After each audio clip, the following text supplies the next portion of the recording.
자, 일본에 아베 암살이 있은 지 이제 열흘쯤 지났습니다. 일본에서는 여전히 아베 이야기가 지금 화제고요. 또 아베에 대한 추모에 대해서도 별로 크게 이론이 없이 국장으로 결정을 할 수 있을 만큼 모여 있습니다. 여론 조성이요. 그런데 아베를 살해하는 것이 민주주의에 대한 도전이다 했는데 살해범 야마가미에 대해서도 동정이 이렇게 지속되고 있어요. 그래서 야마가미의 그 삶을 보면 그가 흉악범이지만은 그럴 수밖에 없었다라는 부분에 대해서 이해가 된다라는 그런 말들이 지금 나오고 있습니다. 그런데 그것은 야마가미의 가정에 내포된 일종의 일본의 경제가 무너지는 과정에서 민주주의가 위기를 빚게 되는 과정과 그리고 야마가미의 가정이 무너지는 그것이 시대상으로 서로 결부되어 있다는 거예요.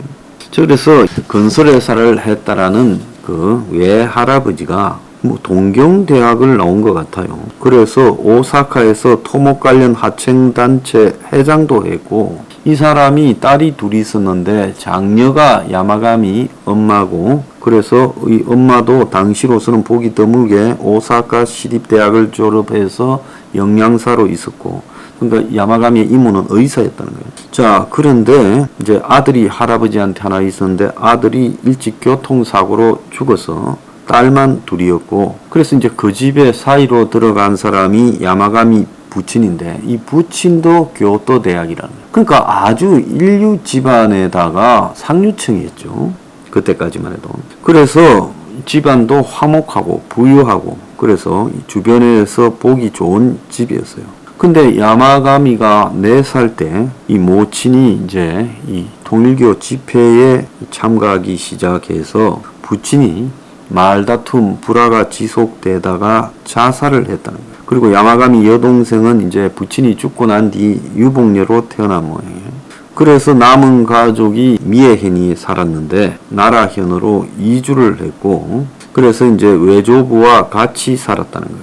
그래서 이때부터 이제 모신이 건설회사, 아버지 건설회사 임원 재정 담당을 했는데 한동안에는 이제 통일교와 관계를 끊는 듯 했어요. 그러더만은 다시 종교에 들어가고 싶다 했고 자 그러다가 모친이 이제 이 부친이 죽게 되니까 재산을 청산하고 생활 수준에 무리가 올 정도로 통일교의 거액을 헌금하고 그리고 3남매가 궁핍한 삶을 살았고 형이 있었는데 소암에 걸려 눈을 실명했고 그리고 정신병도 앓았어요. 여동생이 있고 그래서 모친은 애를 방치하고 장기간 종교 행사에 갔고 한국까지 갔다 왔고 그래서 이 친척들한테 돈을 얻어서 쓰기도 했다는 거예요. 그러던 형이 2014년에 자살했고 밑에 여동생은 엄마와 함께 사라져서 통일교에 들어가 버리고 이러니까 이 친구가 자위대에 근무할 때도 자살을 시도했다는 거예요. 그래서 우수하고 아주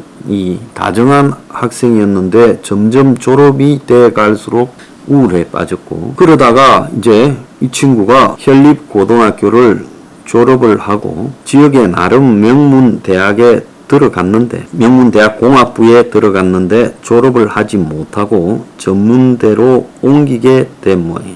자 그러면서 이제 고등학교 졸업 후에는 이제 엄마가 싫으니까 경제적으로 독립을 했다는 거예요. 그러면서 이제 자위대에 들어가고 그런 다음에 이제 운전면허 그런 다음에 아르바이트를 하면서 2급 재무설계사 굉장히 따기 어려운 택지 건물 거래사 자격증까지 땄어요. 그래서 이 친구가 굉장히 노력하고 또 집이 좀 평범했으면 아마 이 택지 건물 거래사 자격증만으로도 부동산 중개로 안정적으로 살 수 있었을 건데 이후에 이제 파견 근로를 전전하다가 자살을 했다. 지금 그렇게 알려지고 있습니다. 그래서 야마가미가 한때 도시사 대학 공학부에 들어갔다라는 말이 나오는데 학교에서는 부정하고 있는 그런 사안이다. 자, 근데 여기까지가 중요한 게 아니라 그런데 야마가미가 이제 고등학교를 마치고 대학에 들어가려고 하던 2000년대 전후가요. 일본이 금융 버블이 꺼지고 그야말로 부동산 버블이 꺼지고 한 10년쯤 지나서 일본 경제가 최악의 상황을 헤매들 때입니다. 그러니까 대학을 졸업해도 취업이 거의 되지 않고 취업률이 역대 최저일 때였어요. 취업 빙하기 시대였고, 그러니까 이때 이제 취업용 자격증을 따고 또 시도해 보다가 취업을 안 되고 그러다가 이제 이때 대부분이 비정규직으로 일하고 일용직으로 일하고 알바하고 그러다가 이제 나이는 들어가면서 점점 취업을 못 하게 되는, 그래서 사회초년기를 20대 초반, 그러니까 2000년대 전후로 보낸 일본의 30대 후반과 40대 중반 세대에 이런 사람이 수두룩하다. 약 100만 명이 장기 실업, 비정규직, 비자발적 실업 상태라는 거예요. 그래서 이들에 대한 사회적 논란도 많았고 일본 정치에서도 이런 사람들을 취업을 시키겠다고 했지만 한 번도 제대로 실행이 된 적이 없어요. 자, 그러니까 야마가미는 취업을 못하고 낙오되는 문제. 한때 자기는 공부도 잘했고 능력도 있었는데, 그리고 경제적 상황은 계속 악화되어서 오피스텔 방 한 칸으로 살아가고 파견 근로의 비정규직, 그리고 이 형은 지병을 앓다가 자살하고, 그리고 자기도 결혼을 못했고 여동생은 종교단체에 엄마하고 같이 들어갔고, 이러니까 한마디로 아무런 희망도 없고 무서울 것도 없는 그런 상황이 되어버리다. 자, 이럴 때 이제 일본이 어떤 상황이냐, 고이점이라는 아베의 어떻게 보면 이전에 일본 경제를 살린다고 큰 소리치고 나타났던 고이즈미 주니치로라는 총리가 있으시죠.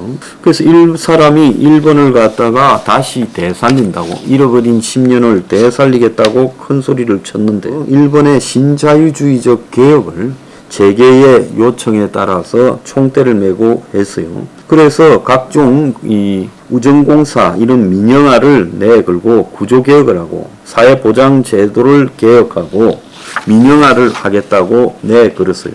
자, 그래서 선거에서는 이런 신자유주의적 개혁이 일부 먹혀드는 것 같았지만 금융위기가 왔을 때요, 2008년에 고이즈미가 정계 은퇴를 했죠. 자, 그런데 고이즈미가 총리를 할 때는 매우 잘한다, 일본을 살린다고 했지만은 그가 총리에 물러나고 금융위기가 터지니까 규제 완화, 민영화, 작은 정부, 윤석열이 잘 들으세요. 고이즈미와 당신 비슷해요. 그래서 고이즈미의 이 구조개혁이라는 것은 일본 경제 회복의 실마리를 만드는 것은 사실이지만은 대규모 비정규직 양산을 시키고 시장 원리주의에 집착해서 소득 및 지역 격차를 가져오고 사회적 약자를 도외시하고 그리고 세출 삭감 효율성만 중요시했다는 거예요. 그래서 고이즈미는 신자유주의자다. 그래서 일본에서도 부메랑이 된 고이즈미의 개혁이라고 말을 하면서 결국 자민당이 잠깐 권력을 잃은 것도 고이즈미가 신자유주의적인 정책을 너무 세게 밀어붙이면서 일본 자민당이 희망을 줬다가 희망이 불신으로 변했다는 거예요. 지금 일본에서 고이즈미의 개혁을 칭찬하는 사람은 거의 없습니다. 그러니까 고이즈미는 일본의 경제가 버블이 붕괴되고 난 이후에 그것을 신자유주의적으로 개혁하는 것이 핵심으로 생겼어요. 신자유주의적 개혁의 핵심은 민영화와 또 한편으로는 고용유연화, 노동유연화죠. 그래서 고이즈미는 평생노동체제이든 그래서 평생고용체제이든 일본에 여기에 이제 이 복지도 같이 회사에서 해결했죠. 그걸 갖다가 파견 근로로 바꿔버렸습니다. 그래서 일부만 빼고 일본 사회의 고용 행태가 이 파견 근로가 대세가 되고 비정규직 계약직이 대세가 되도록 만들어 버렸다는 겁니다. 그래서 일본이 잃어버린 10년을 겪고 고이즈미가 그 뒤 개혁을 한다고 한 7, 8년을 끌고 가면서 일본 사회를 수습 불가능의 퇴행사회로 만들어버리고 수많은 야마가미와 같은 젊은이들을 양산해 버렸다는 거예요. 그러니까 일본 사회에서 어디에도 도움을 청할 수 없이 혼자 꼴며 터지다가 마침내 이를 저지른 야마가미의 범죄에 대해서는 용서할 수 없지만은 그가 이 사회와 성부를 봐야 되겠다고 하고 그 대상으로 아베를 선택한 것. 그리고 또 아베나 일본의 이 정치인들이 지금 100여 명 이상이 자민당의 통일교와 연결되어 있다. 그래서 일본의 정경 유착 이런 부분들에 대해서는 다들 참으로 안타깝다, 이해간다. 그래서 야마가미가 선거, 언론, 보도, 소송을 통해서 왜 문제를 해결하지 않고 폭력을 택했는가라고 이야기하지만 야마가미가 선거에 나서거나 언론을 통해 폭로를 하거나 그리고 소송을 통해서 이기기에는 일본의 민주주의가 이미 무너졌다라는 거예요. 자, 한국은 뭐 다르냐? 오늘 조선일보도 이런 칼럼이 있었어요. 그래서 신자유주의적 개혁 앞에서 그야말로 출구를 상실한 일본의 젊은이의 이 폭탄이 터져버린 것이다. 자, 그걸 우리가 야마가미 이후에 그에 지금 대한 이해를 정리하는 차원에서 할 필요가 있다는 거예요. 그래서 흉악한 살인범, 전후 일본의 최고 흉악 살인범임에도 불구하고 야마가미에 대한 동정이 끊이지 않는다는 것은 일본에 있었던 경제붕괴, 신자유주의적 개혁의 실패, 그것이 야마가미를 초래했다는 거예요.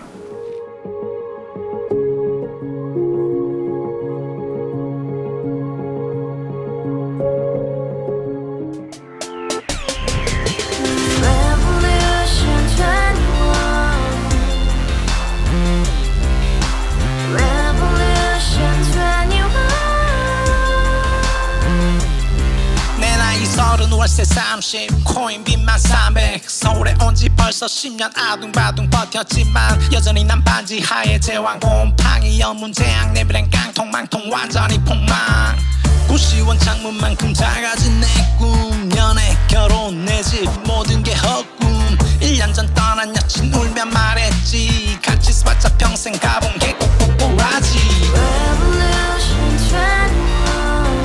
가바후스 700 나도 소유주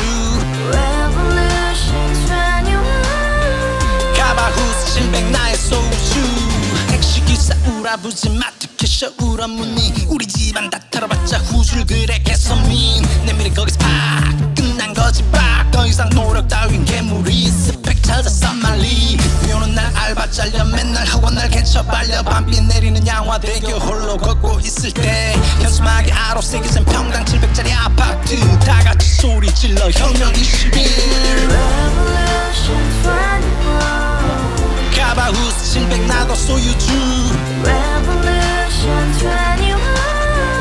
가바후스 700 나의 소유주 You and I, we live together in the house brand new day and your dream had just begun Revolution 21 only hope and happiness 너의 곁에 내가 영원히 지금까지 정치인들 입만 열면 찝찝찝 개소리 멍멍멍 쳤다 하면 뻥 잘난 부모 만나 잘난